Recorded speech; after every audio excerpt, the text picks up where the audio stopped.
Welcome to Crossroads Magazine. I'm Father John Gatzak. And I'm Allison Demers. February vacation has come and gone, and most students...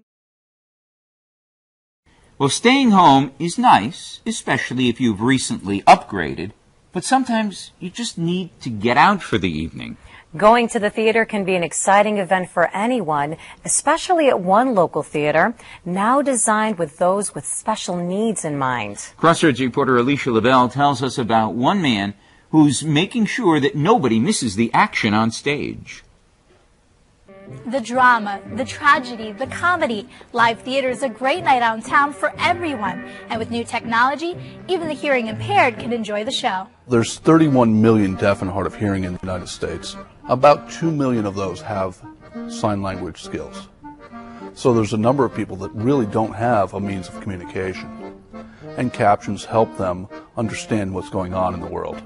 Mark Hall is an advocate of the Caption Mic system. He says new technology makes it easier for captioners who used to have to type as fast as the speaker. Well, the speech recognition system, a person trains it to their voice and then learns to echo or repeat what is being said. So I've trained it to my voice, and I would repeat what is being said by the speakers. I would also add punctuation, period, and parentheticals, such as applause or laughter, so that I can give a full show for the deaf and hard of hearing person. Mark recently set up his Caption Mic equipment at Seven Angels Theater. During the theater's performance of It Had to Be You, Mark did a test run to see if the service, combined with an electronic LED screen like this one, could give the hearing impaired a better live theater experience. Our purpose here today is to, one, test out the viability of providing captions in the theater, such as size of the display and positioning of the display, see what the reaction of the hearing impaired community is. While the actors hammed it up on stage, Mark set up shop backstage, and the audience reacted well to the LED screen and captions. I thought the new LED was great because every time I didn't get all the words, I looked over and I could see exactly what she was saying. I enjoyed it. It has not taken away from the experience. I've looked at it occasionally, but it has not, just to be nosy, but it has not taken away from the experience. I think it's a wonderful idea. I think it makes it available to more people. Although Mark approached the theater himself and volunteered his time and equipment, Seven Angels is open to having the service available again in the future.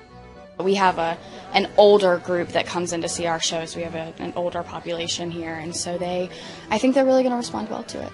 If we have a good response, I think that we would love to do it, on a normal basis with each show or each performance. I think that it would be great. The show went so well, Mark is thinking about making it a regular event. I would like to either volunteer my time and services to the community as much as possible, or if I'm not available, teach someone else how to do it and let them borrow my equipment. And his plans for Caption Mic don't stop at live theater. The LED setup can be used for any large event. So whether that's a sporting event, a church service, a public meeting, it's just another means of displaying the captions. So whether it's to make sure everyone gets the joke, or to make sure everyone can worship equally, the Caption Mic and LED screen system is another way for the hearing impaired to be included in everyday activities. In Waterbury, this is Alicia Lavelle reporting for Crossroads Magazine.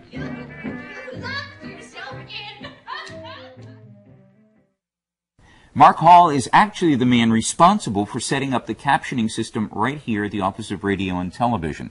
And did you know, Allison, that ORTV's Daily Television Mass was the first program of its kind to be captioned in the entire country? And since we implemented the system, the FCC has made it a requirement that all television programs be captioned for the hearing impaired. That is so important. It's vital that the hearing impaired not be excluded from everyday activities, including watching TV or going to the theater. And coming up on Crossroads, the risks of childhood obesity and how to prevent it in your own family. Stay with us.